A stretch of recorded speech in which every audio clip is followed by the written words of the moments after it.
Assalamualaikum warahmatullahi wabarakatuh. Saya Salsabila Safitri dengan NIM 18036144 akan mempresentasikan topik penelitian dengan judul Sintesis dan Karakterisasi Silika Gel dari Sabut Kelapa serta aplikasinya pada kromatografi kolom. Di mana ada pun latar belakang dari penelitian ini, yaitu limbah sabut kelapa selama ini dibuang dapat dijadikan sesuatu yang lebih bermanfaat. Limbah sabut kelapa biasanya dapat diolah menjadi bahan dasar sapu, tali, dan keset. Dari berbagai literatur, sabut kelapa sekarang dapat diaplikasikan sebagai bahan yang ramah lingkungan, seperti untuk mengisi bekas galian tambang sehingga tanah menjadi produktif, dan sekarang dikembangkan koko matras, yaitu sabut kelapa untuk matras. Pemanfaatan sabut kelapa ini masih kurang optimal. Potensi sumber daya alam sebagai sumber silika telah banyak diteliti dan diketahui. Seperti pada abu sabut kelapa mengandung silika sebesar 43,90%. Abu sekam padi mengandung silika sebesar 80-95%. Pasir kuarsa sebanyak 98%. Pasir kuarsa selama ini bahan yang selalu digunakan dalam memproduksi silika. Tetapi proses pengolahan pasir kuarsa cukup rumit dan mahal. Oleh karena itu, sabut kelapa dapat dijadikan bahan baku alternatif untuk mendapatkan silika dengan proses yang mudah dan murah. Silika gel yaitu suatu bentuk dari silika yang dihasilkan untuk melalui proses pengumpalan sol menjadi material padat. Silika gel tersusun dari SiO4 4-min yang tersusun secara acak menghasilkan struktur yang tak beraturan. Silika gel bersifat amorf dengan kapasitas penyerapan tinggi. Sifat ini dapat menjadikan silika gel dimanfaatkan sebagai adsorben logam berat, desikan, dan penyangga katalis. Pada skala laboratorium, silika gel digunakan sebagai untuk pemisahan senyawa organik pada analisis kromatografi kolom. Penggunaan silika gel pada kromatografi kolom membutuhkan kuantitas silika gel yang sangat banyak dengan harga silika gel yang sangat mahal. Untuk itu diperlukan alternatif lain untuk memperoleh silika gel dengan kualitas yang baik dan harga yang terjangkau. Adapun rumusan masalahnya, yang pertama, dapatkah silika gel disintesis dari sabut kelapa? Yang kedua, berapakah kadar silika yang terdapat dalam silika gel sintetik dari sabut kelapa? Tujuan penelitian yang pertama untuk mengetahui dapat atau tidaknya silika gel disintesis dari sabut kelapa. Yang kedua, untuk mengetahui kadar silika yang terdapat dalam silika gel sintetik dari sabut kelapa. Manfaat penelitian. Yang pertama, untuk menambah pengetahuan manfaat sabut kelapa sebagai bahan baku pembuatan silika. Yang kedua, dapat menghasilkan suatu produk, yaitu silika gel yang dapat digunakan sebagai fasa diam pada kromatografi kolom. Adapun cara kerja untuk proses pembuatan silika gel sintetik. Yang pertama, sampel sabut kelapa dibersihkan dan dikeringkan, kemudian dibakar dalam furnace dengan suhu 700 derajat Celcius selama 4 jam. Abu yang dihasilkan ditambahkan HCl 1 molar, kemudian diaduk selama 30 menit dan disaring. Abu sabut kelapa yang dihasilkan ditimbang sebanyak 50 gram, kemudian ditambahkan NaOH 1 molar, diaduk selama 60 menit, kemudian disaring dan residu dicuci dengan 100 ml air panas. Filtrat yang dihasilkan akan berupa larutan natrium silikat. Dari larutan natrium silikat ini akan diukur pH-nya. Kemudian akan ditambahkan HCl 1 molar sehingga akan berbentuk gel. Kemudian diukur pH-nya sampai pH dari larutan ini akan menjadi 7. Kemudian didiamkan selama 18 jam, kemudian didestruksi dan dicuci dengan aquades. Kemudian dikeringkan di dalam oven dengan suhu 80 derajat Celcius selama 2 jam. Kemudian akan dihaluskan dan diayak dengan ukuran ayakan 200 mes. Ulangi prosedur dengan penambahan HCl 3 molar dan 5 molar, sehingga nantinya akan dihasilkan silika gel sintetik. Silika gel sintetik yang dihasilkan akan dikarakterisasi dengan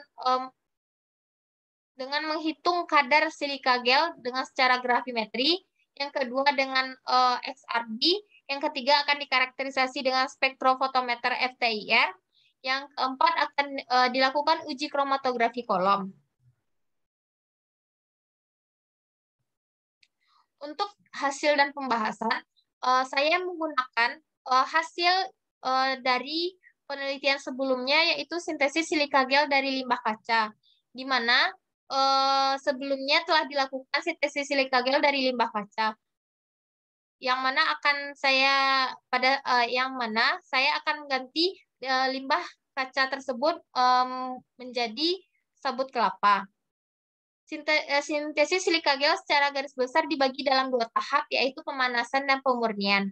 Proses pemanasan dilakukan dengan furnace pada suhu 700 derajat Celcius selama 2 jam. Proses ini disebut sebagai tahap aktivasi fisik serbuk kaca. Aktivasi serbuk kaca dilakukan untuk meningkatkan sisi aktif pada silika dan menghilangkan unsur-unsur pengotor yang terkandung di dalamnya. Selain itu, tahap ini juga bertujuan untuk merenggangkan ikatan penyusun bahan kaca yang berupa polimer SiO, sehingga pada proses pengasaman diharapkan ion H dapat lebih mudah berikatan dengan SiO, membentuk SiOH yang merupakan struktur penyusun silika gel. Proses pemanasan ini menghasilkan serbuk kaca aktif yang berwarna kecoklatan. Serbuk kaca aktif kemudian dimurnikan melalui metode pengasaman dengan menggunakan larutan HCl. Penggunaan HCl didasarkan pada kemampuan asam klorida melarutkan oksida-oksida logam dalam jumlah kecil yang terkandung dalam kaca seperti Na2O, CaO, Al2O3, MgO, dan K2O, sehingga diharapkan diperoleh kandungan silika SiO2 yang cukup tinggi. Unsur silika memiliki ketahanan yang tinggi terhadap pelarutan dengan larutan asam pekat, sehingga diharapkan senyawa selain silika yang larut. Pada metode ini dilakukan pengasaman dengan berbagai konsentrasi HCl, yaitu 8 normal, 10 normal, dan 12 normal. Kemudian penambahan HCl menyebabkan terbentuknya gugus silanol SiOH akibat terjadinya penyisipan ion H+ pada gugus siloksan SiOSi. Pembentukan gugus silanol merupakan tahap utama dari proses sintesis silika gel dari limbah kaca. Hal ini bertujuan untuk menghasilkan silika gel yang identik dengan silika gel standar berdasarkan struktur penyusunnya. Tahapan selanjutnya yaitu pencucian sampel dengan aqueous hingga filtrat menjadi bening. Penambahan aqueous ini bertujuan untuk menghilangkan ion-ion Cl dan membentuk asam silikat. SiOH 4 kali yang kemudian terpolimerisasi. Silika gel hasil pencucian kemudian dikeringkan dalam oven pada suhu 90 derajat Celcius selama 3 hari untuk menghilangkan molekul H2O yang masih tersisa.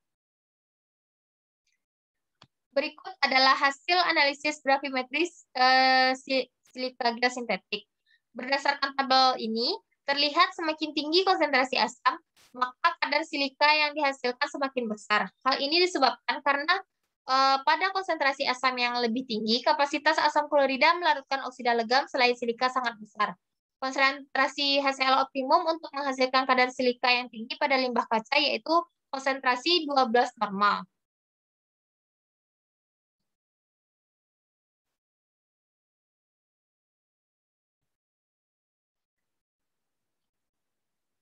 Berikutnya adalah gambar difraktogram silika gel sintetik 12 normal. Pada gambar 3 ini, menunjukkan bahwa silika gel dari limbah kaca memiliki struktur amorf yang didominasi oleh mineral kuarsa SiO2. Hal ini ditunjukkan oleh puncak difraksi tertinggi pada 2 theta sama dengan 29,32 derajat, yang merupakan puncak khas dari mineral kuarsa. Kuarsa terbentuk akibat proses pemanasan kaca pada suhu 600 derajat Celcius. Silika akan kurang reaktif jika dipanaskan pada suhu tinggi, yaitu besar dari 870 derajat Celcius, karena akan terbentuk pasta kristalin berupa kristobalit dan tridimate. Selanjutnya adalah dikarakterisasi dengan spektrofotometri inframerah. Analisis ini bertujuan untuk mengidentifikasi gugus fungsi pada silika gel sintetik. Hasil analisis ditunjukkan melalui spektrum IR pada gambar 4. Gambar 4 ini menunjukkan bahwa silika gel sintetik dari limbah kaca memiliki karakteristik spektrum inframerah yang mirip dengan spektrum inframerah pada silika gel standar yang telah dimiliki sebelumnya.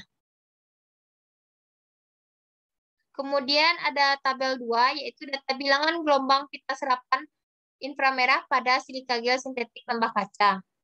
Tabel 2 ini menunjukkan bahwa silika gel sintetik lebih didominasi oleh gugus siloksan SiO(Si) daripada gugus silanal SiOH.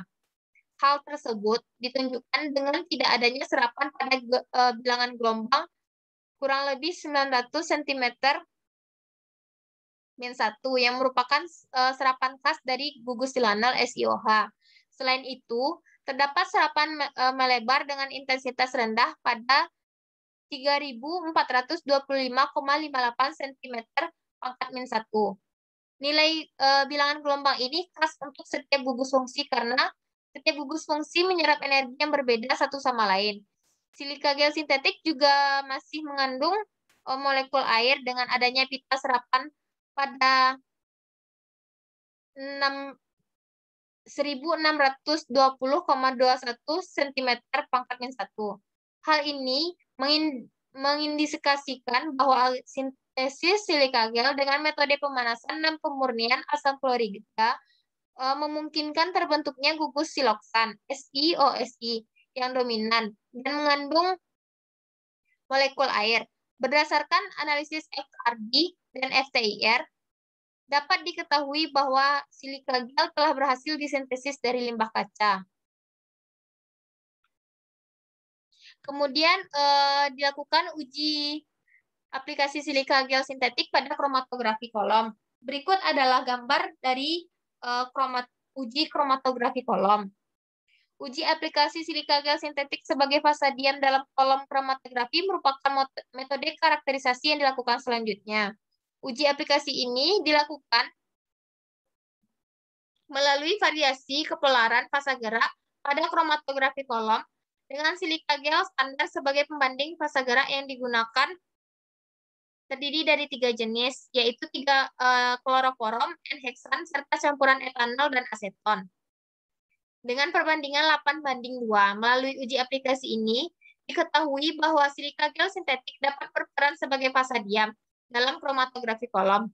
Hal ini didasarkan pada perolehan fraksi-fraksi pemisahan komponen sampel ekstra daun pepaya pada masing-masing fase gerak yang digunakan, sehingga kegunaan silika gel sintetik ini diketahui mampu berperan sebagai fase diam dalam kromatografi kolom. Pola pemisahan komponen sampel pada kromatografi kolom dengan menggunakan silika gel sintetik ini dapat dilihat secara visual sebagai pita-pita warna. Antara lain, warna kuning, pucat, kuning, kuning kehijauan, hijau, dan hijau pekat. Komponen yang terpisah ini akan tampak sebagai pita-pita warna dalam satu kolom. Hal ini menunjukkan bahwa silika gel sintetik dapat diaplikasikan sebagai fase diam dalam kromatografi kolom berdasarkan hasil dari uji aplikasi yang telah dilakukan maupun hasil karakterisasi lainnya. Berarti dapat disimpulkan bahwa silika gel sintetik dari limbah kaca berhasil disintesis dengan metode pemanasan dan pemurnian menggunakan asam klorida. Kadar silika pada silika gel sintetik menggunakan HCl 12 normal, yaitu sebesar kurang lebih 100%. Silika gel sintetik bersifat amorf dan memiliki pita serapan spektrum inframerah pada bilangan gelombang 3.426 cm -1, 1.620 cm -1, 1.080 cm -1, 772 cm -1, dan 478 cm -1 yang merupakan pita serapan khas dari silika gel standar. Silika gel sintetik dapat diaplikasikan sebagai fasa diam dalam kromatografi kolom berdasarkan hasil dari uji aplikasi pada kromatografi. Baiklah, sekian yang dapat saya sampaikan. Lebih dan kurangnya saya mohon maaf. Assalamualaikum warahmatullahi wabarakatuh.